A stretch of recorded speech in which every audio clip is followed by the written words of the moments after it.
মাটি থেকে 2 ফুট উপরে গাছটাকে এখানে কেটে দেন। দেওয়ার পরে এখান থেকে যখন নতুন ডাল বের হবে তখন আমরা এখানে নতুন জাত স্থাপন করব। গাছটা অনেক শক্তিশালী হবে। এবার এটাকে একটু ফেলে দিই। গাছটাকে ফেলে দিলাম। এই যে দেখেন এবার কি করছি, এটা কিন্তু প্রত্যেকের ঘরে থাকে ভাই। এটা হচ্ছে হলুদের গুঁড়াকে একটু পেস্ট করে এখানে দেখেন আমরা যদি লাগিয়ে দেই কোনো ছত্রাক এখান থেকে জন্ম নিবে না। গাছে নতুন করে যে ডালগুলা বের হবে এগুলা সতেজ হয়ে বের হবে। আর যদি ছত্রাকে এখানে আক্রমণ করে আস্তে আস্তে কাণ্ডটা নষ্ট হয়ে যেতে পারে। এই কারণে আমরা একটু হলুদের পেস্ট লাগাইলাম। উপরে একটা টিস্যু কিংবা একটা টিস্যু বার করেন।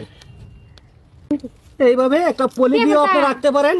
আমাদের কাছে এখন টিস্যু একটা আছে, টিস্যুটা রেখে দিলাম। এখানে একটা পলি দিয়ে ডেকে দিবেন কয়েকদিন। হলুদটা যখন একটু শুকিয়ে যাবে তখন আর লাগবে না, এটা সরিয়ে দিলে হবে। এখন পুষি যখন আসবে তখন গ্রাফটিং করে আবারও আপনাদেরকে ভিডিও দেবো। ভালো থাকবেন, আল্লাহ হাফেজ।